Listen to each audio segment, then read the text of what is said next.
How's it going, ladies and gentlemen? Welcome into another episode of NAISB. My name is Reagan Harold. That is Carly Fitzer. Carly, before we get talking about softball, oh man, hockey, NHL, Hey, USA, fire me up. But also, that's how you do an all-star weekend. Oh my absolutely. goodness. Just a electric, insane tournament. Over a million view or a million watchers in all the games. USA a 3-1 over Canada. The three fights in 9 seconds. I mean, it's been a while since I've been that proud to be an American. Yeah, fun stuff. It was good. Freebird as the goal song, Yeah, just absolutely electric. yeah, it was electric. What's not electric though, Carly, is Midwestern winters. Oh, I know. I hate them. I don't even live there anymore. I only dealt with like two of them Brutal. in life. But we're now dealing with them in a new way. And this time it is impacting the NAISB Invitational, unfortunately. But we'll also say we are fortunate for the weather we're going to have for 2 of the 3 days. We are going to have some really nice weather, especially Sunday in Shawnee, Oklahoma. Saturday is going to be beautiful as well. Friday, we are still going to be playing some softball. The good thing is zero precipitation in the area, not much projected wind. The temperature is a little up and down, looking at from anywhere from low 30s to high 30s for first pitch for Friday. But we've switched some things around. You're going to see it on social media throughout the week. We're going to make a post about it. We still have currently 8 games slated, 4 games at 1 and at around 3:30 ish. Which whenever those games wrap up, there really won't be much of a rush except to get out of the cold. Um, as it stands, I mean, still some pretty good games slated for Friday. Still have Southern Oregon playing Northwestern and Freed Hardman. Cumberland's going to play Arizona Christian, Northwestern Hope International, Oregon Tech taking on Freed Hardman and Campbellsville. Montreat rocking the Cavs gear as we speak. They're going to play Arizona Christian as well, and Baker Mackey. So still some solid games on Friday. Saturday's pretty much the same. There's a couple of adjustments, mostly just with opponents and who they're playing. Because my big thing, after we got it all done, is like look at it. 21 teams or 21. Do we feel like we treated 21 teams fairly in making this schedule and getting their money's worth to come out here and play some cold weather? Some adjustments were made there. Obviously, a lot more than just the 5 games on Sunday, with Sunday being the most beautiful day. A lot of big games. That's where our real premier matchup.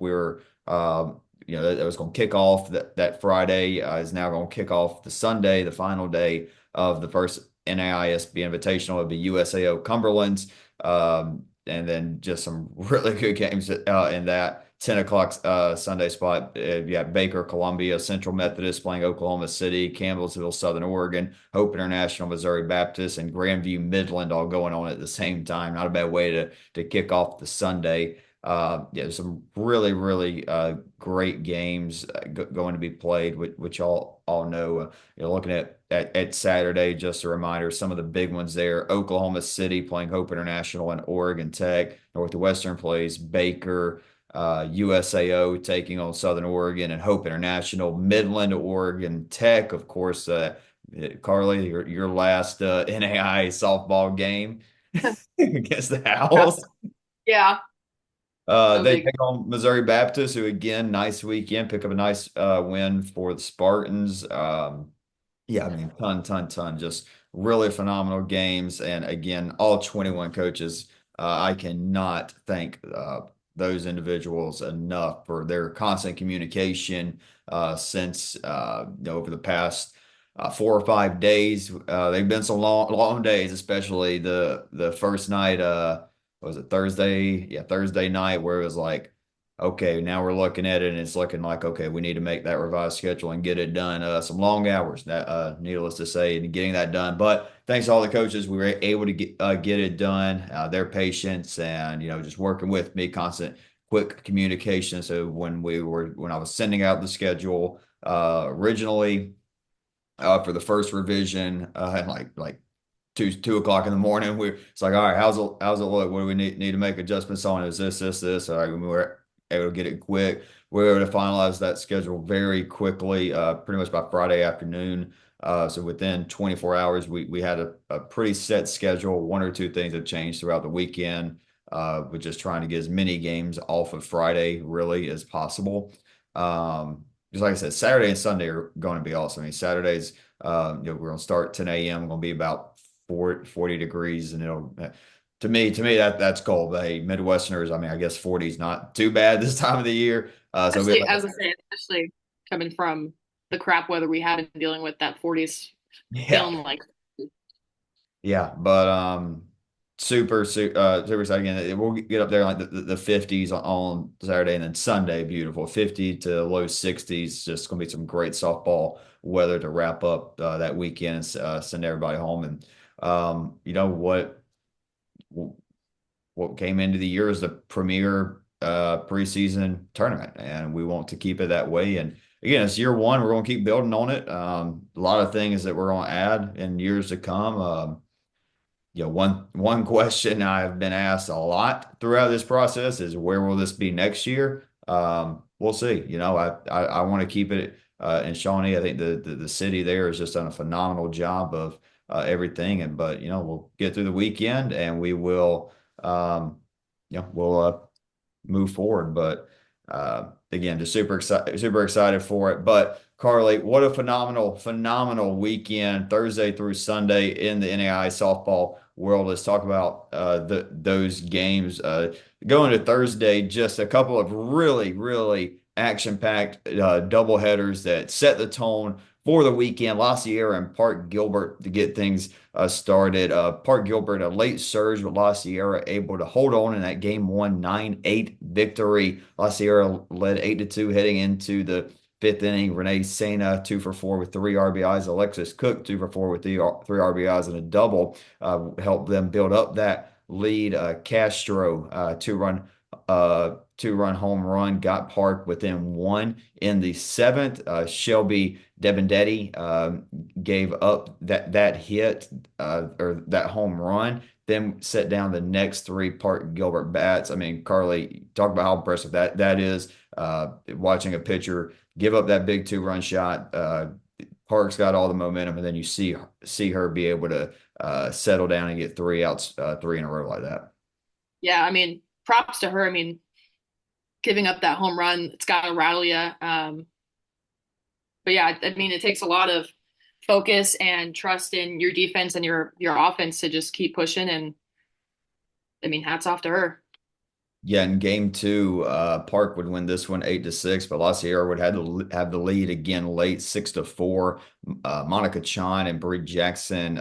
Jackson came off the bench to hit at RBI single. Chan was already in the lineup, but Jackson to tie it up off the bench in the sixth, and then Samantha Romero walk off 2-run home run in the bottom of the seventh. Won't be the last time we're talking about walk off home runs, and like we said, it was an absolutely insane weekend in the NAIA softball world. And going on to that, Carly, it's hard to say top that 9-8 and 8-6, but you got it with Ottawa of Arizona and La Sierra.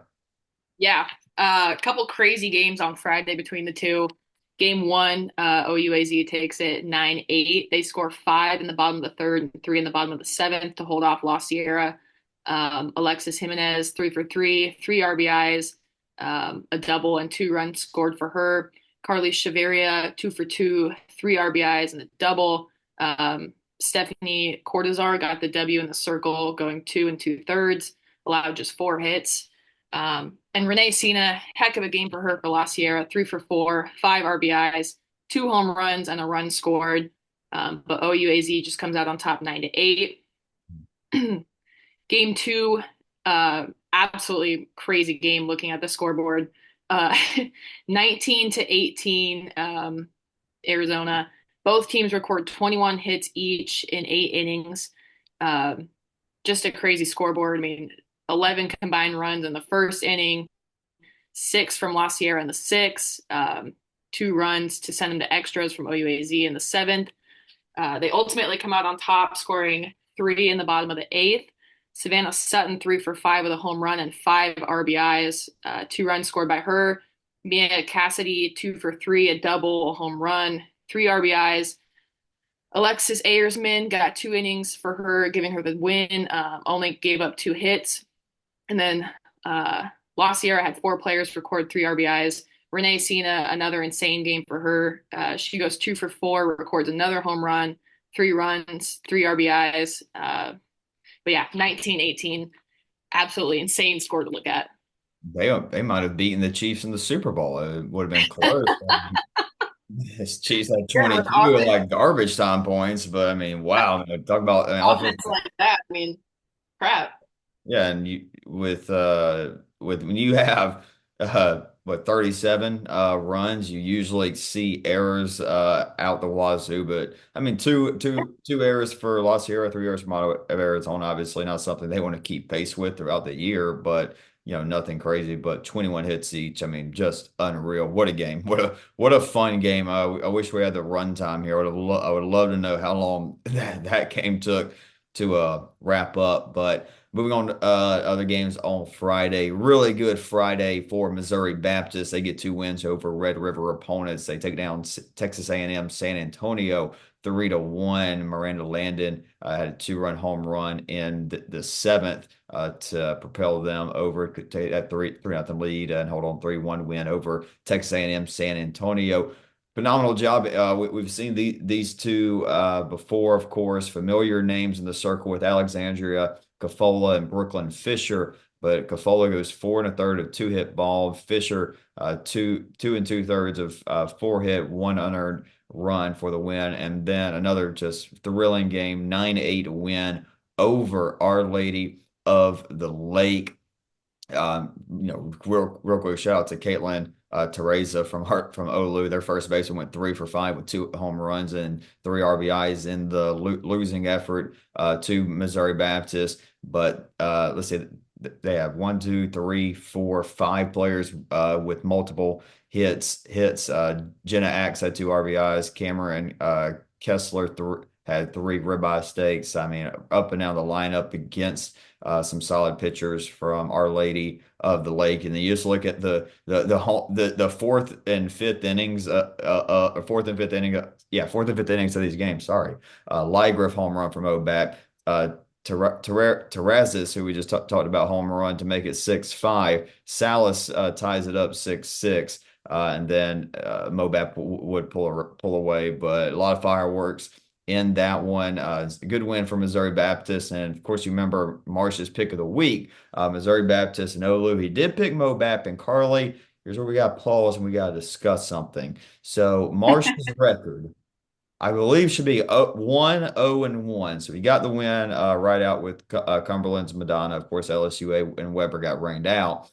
But he picked Missouri Baptist to beat Olu. Mm-hmm. They split. They played twice. They split, but Mobap won the first game. Marsh says you didn't clarify. I don't know. What do you think? Is he 2-0 or is he 1-0-1?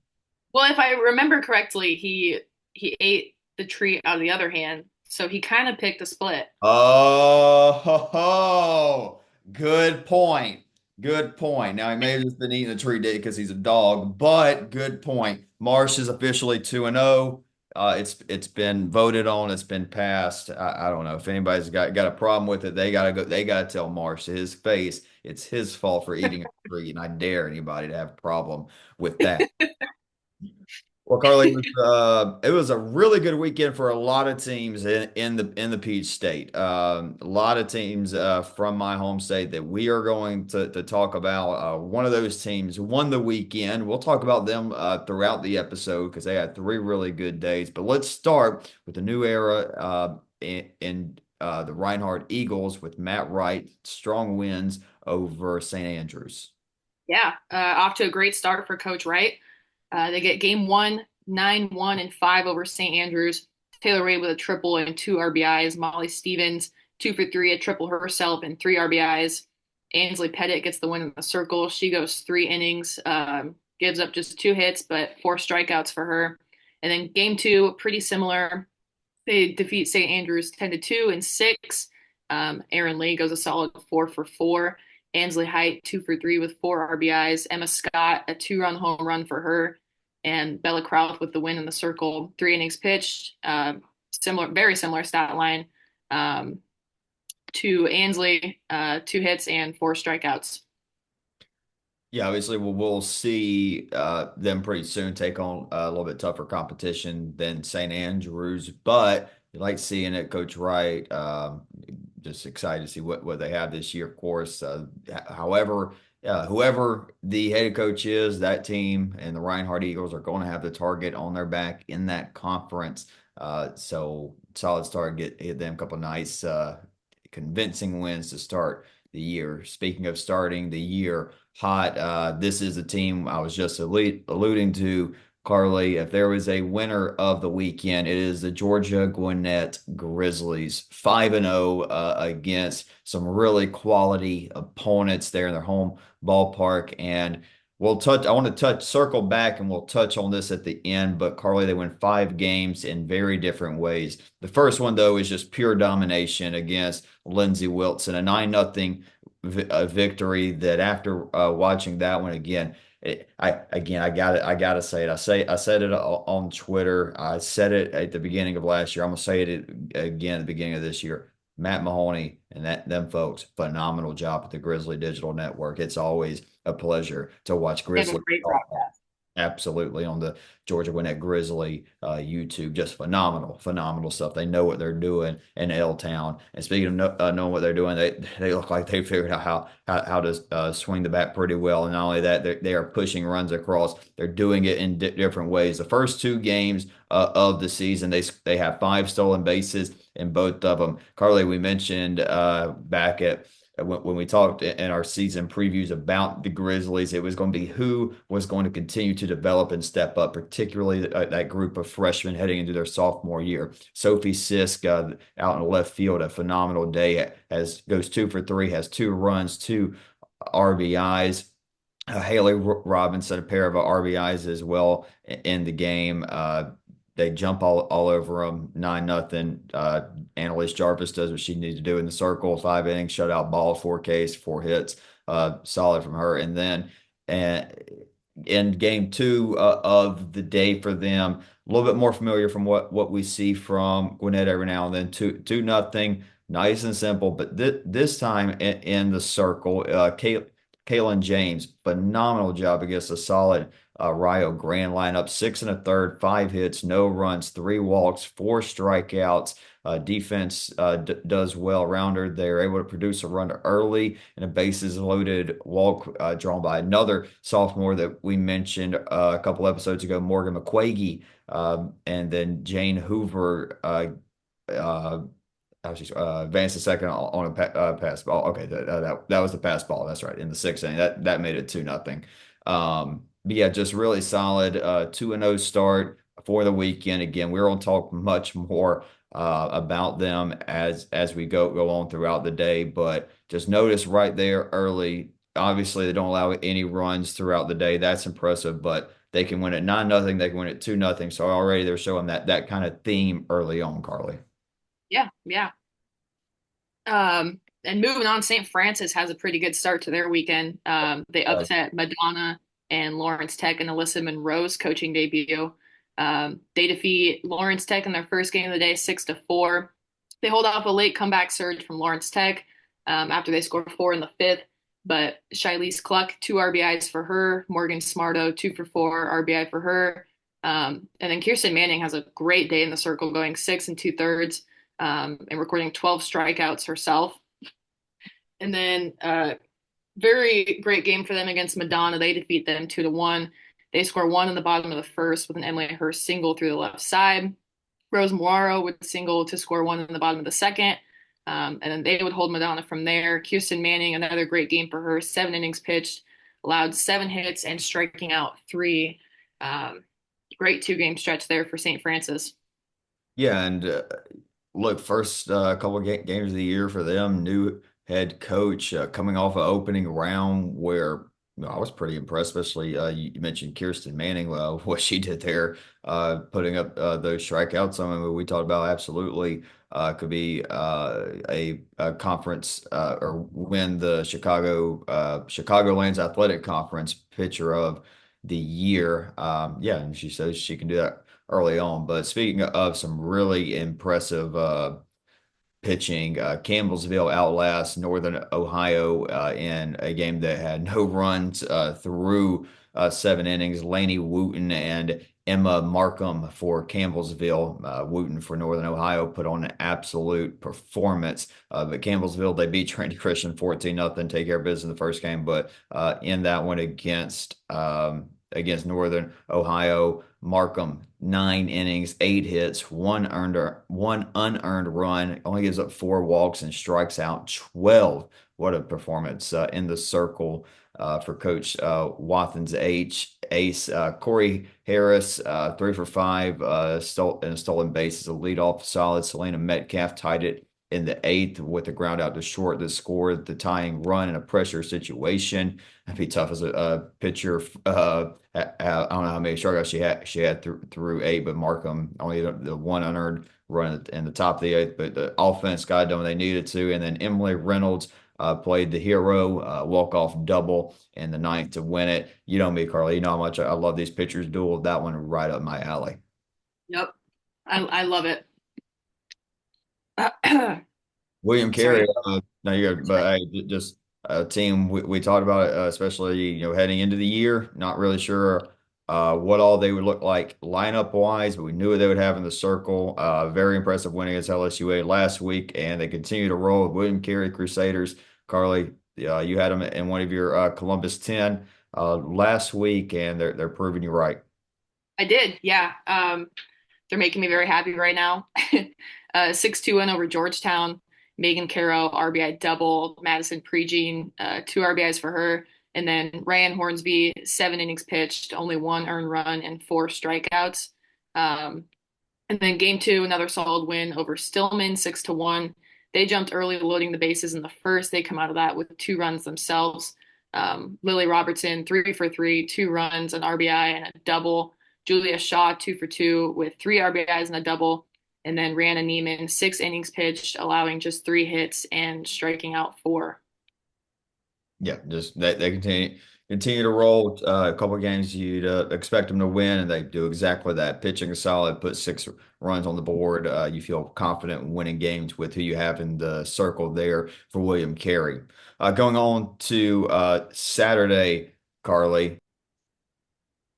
Another Georgia team, Carly, that does really well on the weekend. Coastal Georgia, 8-3 start to the year. They blank Rio Grande 4-0. It was a freshman, Amelia Clemens, who's now 3-0 on the year. She goes 7 innings of 3 hit, 3 walk, 4 strikeout, shutout ball. It's a solid Rio Grande team. Coastal Georgia puts up 2 in the 6th, 2 in the 7th. It was Purdue. They got the first one, and then.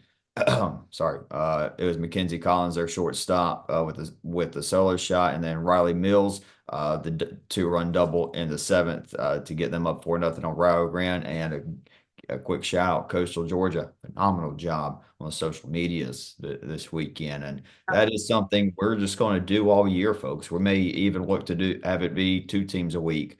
As much as y'all would want to do it, please reach out, guys, on social media coaches. Most of you have my number. If not, if you got my email or something, hit me up. Let's get it worked out. It's be a pretty much first come, first served basis. So get after it, have fun. We're having a lot of fun with it. Cumberland's kicked it off, did a phenomenal job, and Coastal Georgia kept the ball rolling. So we got to find somebody. Not for this week. We're not going to have somebody this week. Obviously, out in Oklahoma, going to be doing our own content and everything. We're going to have enough going on, trust me, on the social medias this week, the next week, and then pretty much until we get to the postseason, we're looking for team takeovers. But yeah, Carly, moving on, Missouri Baptist. They played 2 against Texas A&M San Antonio and Olu on Friday. They do the same on Saturday, but come up just short of sweeping those 2 Red River teams. Yeah. They won a thriller on Saturday against Texas A&M San Antonio, 9-7 in 8 innings. Mobap took control of the game with a three-run top of the fourth before Texas A&M San Antonio would score four in the bottom of the seventh to send them on to extras. Top of the eighth, Wright scores on the pass ball, and Sanchez gets a sac fly to bring in two, put Mobap ahead. Alexis Sanchez, two RBIs and a double. Natalie Archer records three RBIs. And then Axe, Kafala, and Kessler, they each record two hits and two runs. Brooklyn Fisher would get the win in the circle. She goes one in the third and allows just one hit in what would be a good start for Mobap in their weekend down in is it Texas? They were down in Texas, right? Yes. Yeah.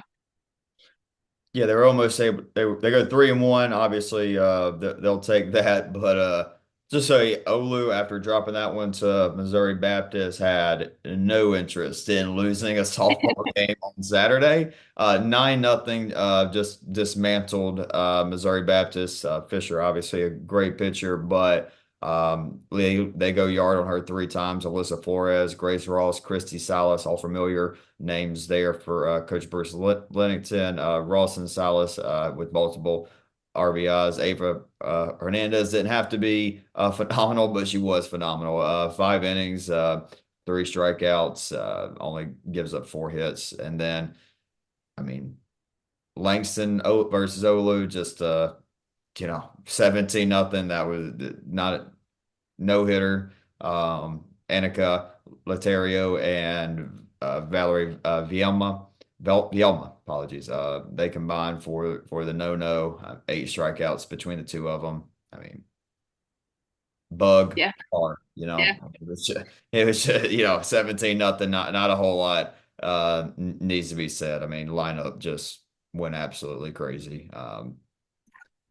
Yeah, I mean, yeah, no, we don't need to go into too much detail on that. We'll move on to though Madonna after that big an upset loss the day before, which they did pick up a win there. They needed a nice victory on Saturday, and they do so 8-4 over Saint Xavier. Yeah, Madonna gets the bats. They get them hot. They wake them up, especially in the sixth inning. Big 5-run inning for them. Bryn Anto 2 for 4 with two RBIs. Ashley Rosowitz 2 RBIs. Mackenzie Ming jumps in with a home run herself.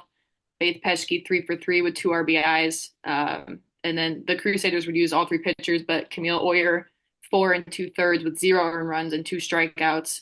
Um, yeah, a lot of pass in the bat for Madonna. Everyone's getting in on the fun, scoring RBIs.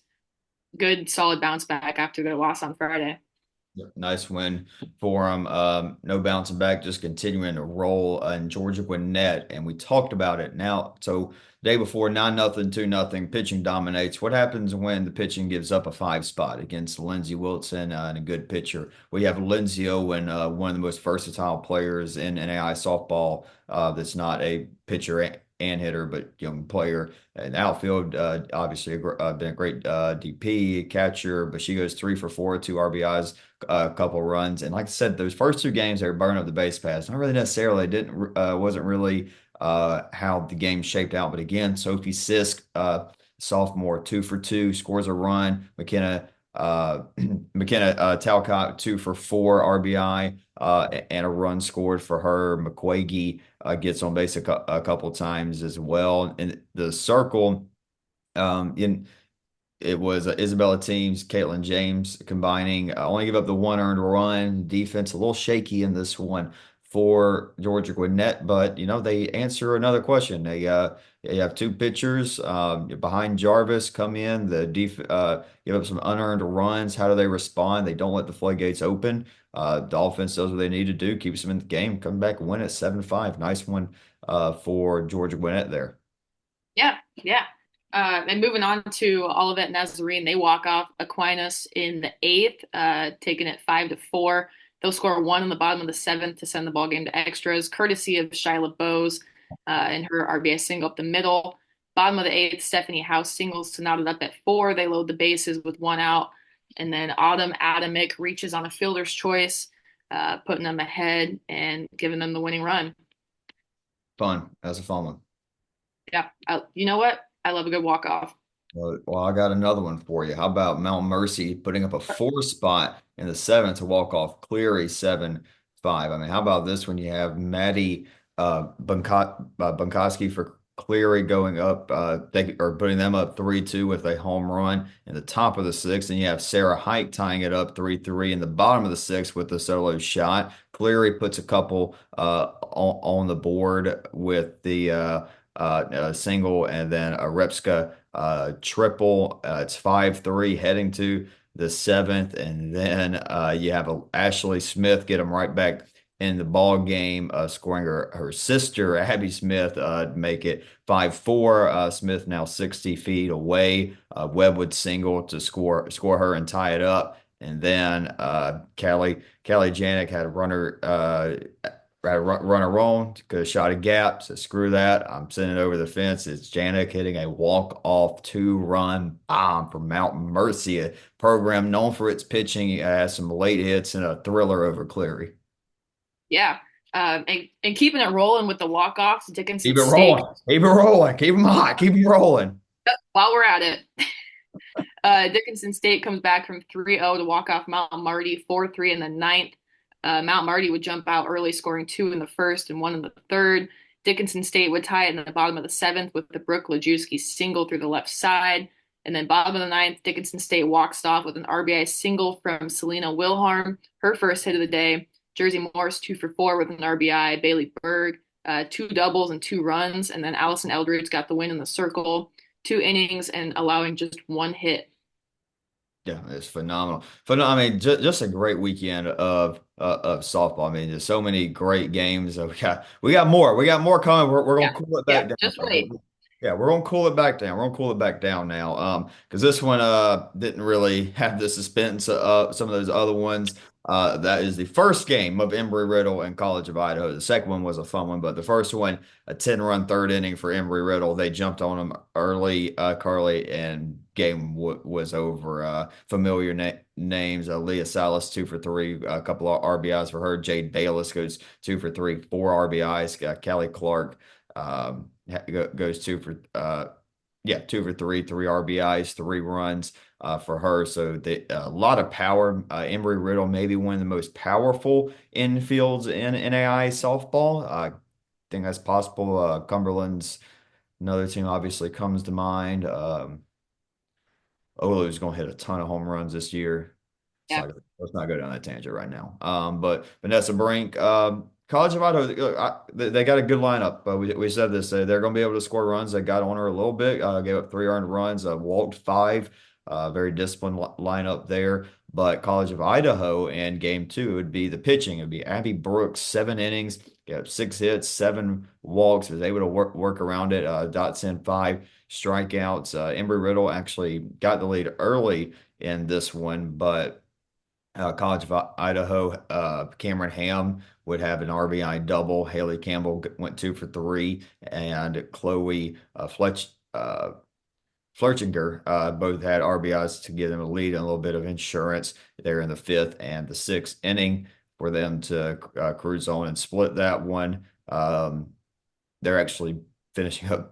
They're actually playing right now as we record, so we won't know about them on Sunday. There's a couple of those on Sunday that we're just letting you know. We're recording a little bit earlier this Sunday than usual, so there are a couple of late games still on, including the super late one. Before we talk about these last yeah. couple of games Saturday, Carly, you want to say it'll be 11 o'clock my time, it'll be 10 o'clock your time. You try and watch Benedictine Bellevue. I'm thinking about going live and watching that one tonight. That'd be fun.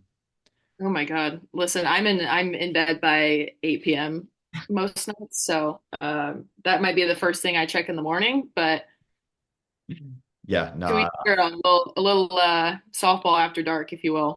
just gonna shoot you a text 2 a.m. Holy crap! It's 10-9 in the bottom of the sixth. Turn this game on.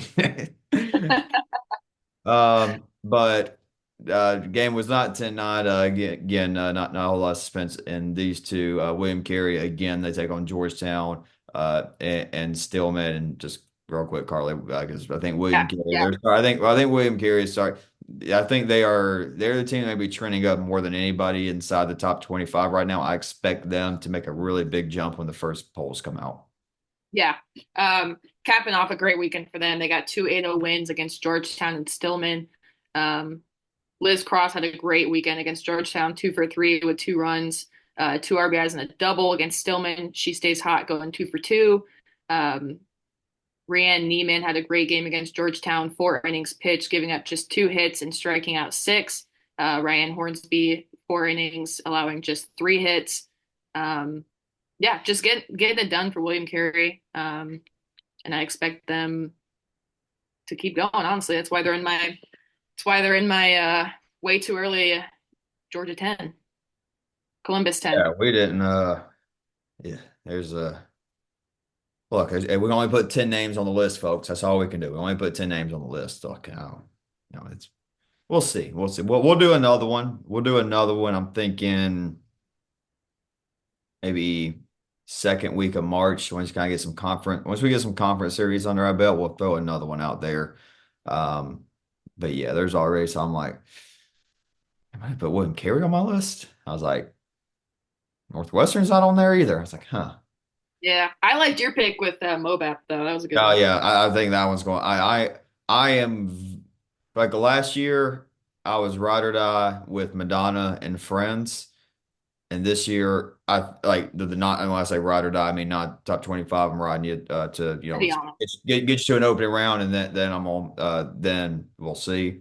I think we could have something similar with Johnson and Mobap this year, where maybe one I'm not too accurate on, and one I definitely am. We don't really know about Johnson yet. Haven't seen him play. They got snowed out or rained out or cold out or whatever against Kentucky Christian this weekend. But we just talked about William Carey being off to a good start.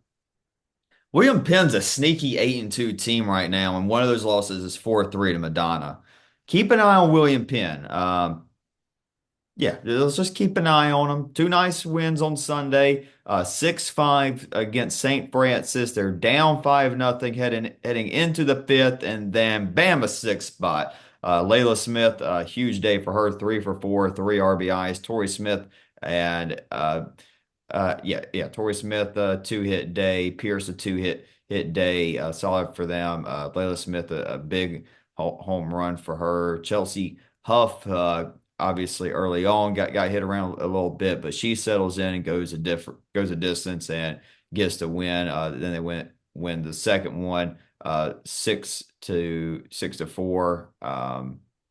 Yeah, just very solid from William Penn. That second game, Emily Boyle this time gets a home run. Isabella Linderos had a phenomenal year last year for them. She gets a double. Emily Hurst, Kylie Cook add on a couple of doubles as well. Yeah, just really solid. They were down in this one too. Boyle home run for St. Francis, and then William Penn just battles back, goes back and forth with them. And then ends up winning it late. Just two nice wins. Not too much on it right now for William Penn, but just want to keep an eye on it. Just putting a little tab in William Penn. I see you. We'll keep it up. But hey, talk about these Georgia teams. Georgia teams had a nice weekend. Coastal Georgia picks up a 7-4 win today against Lindsey Wilson. Yeah, they have a big 5-run second inning highlighted by a Brooke Purdue 3 RBI double. And then Mackenzie Collins has a 2 RBI double herself. She also got the win in the circle. She goes 5 innings, and then Amelia Clemens got the save. Solid 7-4 win for them down in Georgia. Yeah, solid. Let's see. Oh, Yeah, no, we're good. Yeah, we got Lindsey Wilson. Yeah. Well, we'll circle back to that one that's next on the list. I just want to stay there, Carly, in that area. Let's get you with another walk off in that area. I mean, Lawrenceville, because Lindsey Wilson, heartbreaking loss to Georgia Gwinnett, who again the Grizzlies. find a way. Yeah, they find a way. I tell you what, actually, Carly, go ahead because I wanted to end with this one. I'm jumping the gun here. Go ahead and talk to Saint X Madonna. Apologies. Go ahead and talk to Saint X Madonna because I want the last thing we talk about in the weekend recap be the Grizzlies. Okay. So Saint X got their revenge on Madonna. They win it 3-2. Game was scoreless until the top of the fourth. St. X scored a pair on singles from Goodman and Crane, and a fielder's choice. Madonna would score two in the bottom of the fifth, just unable to come up with that tying run. Fiona Crane goes 2 for 4 with an RBI. Daniel Goodman RBI herself. Caitlin Wright and Natalie Johnson they both go 2 for 3, score a run each themselves, and then Peyton Ankowitz goes a distance, striking out three in their game versus the Crusaders. Yeah, solid win for Saint X. Madonna's Madonna's a tough read right now because of what happened last weekend with Cumberland. Now this weekend, it's like, all right, nice win against Saint X, but then it ends up being a split. St. Francis loss. Okay, where exactly is St. Francis at in the overall picture of things? And it's like probably not where Madonna wants to be, losing a game to them early in the year. Madonna's got some questions to answer. At the end of the day, Madonna's got some questions to answer. I think they're going to answer them. They're going to win the WAC. They're going to be fine, but I don't know if this team is what we saw last year. No, I Uh, I would have to agree. yeah, and I still think they're a phenomenal team. They're gonna figure it out. At the end of the day, I'm on where I'm at now with Madonna is how well are you playing in the opening round? Because if this team's firing on all cylinders, all cylinders, they can absolutely be in Columbus, but there isn't that eraser of Mason Schloud anymore. And they've got good pitching. But yeah, we'll see. We'll talk more about them as the year goes on, of course. But right now, Carly, again, the winner of the weekend, Georgia Gwinnett. You're 4-0 on the weekend. You're down late. It's 5-1, bottom seventh. It's already a great weekend. Pack it in. Let's screw it. Lindsay, here's a top 10 win after a tough weekend for the Blue Raiders, who I'm still high on. Yep, Not super high. I'm not super high. Don't know if they finish in the top three of the Mid South, but I'm still like, watch out for Lindsay. I think they're going to be better than last year. I think that's a program, obviously a very storied NAIA softball program that could be back on the rise. But the Georgia Gwinnett Grizzlies, Carly, they win a fifth game in the hardest way to do it. I'm sorry, at this point they're 3-1 on the weekend. I apologize because they do beat like right before we started recording, they just got done beating Coastal Georgia. Carly, you want to while I'm talking about this Lindsey Woods game, you want to pull up the stats for that Coastal Georgia Gwinnett game really quick because that game just finished up when we were starting. But real quick, Lindsey Wilson, they're taking care of business, and then in the seventh, pop. Georgia Gwinnett strings some hits together, ties it up. You look at the lineup.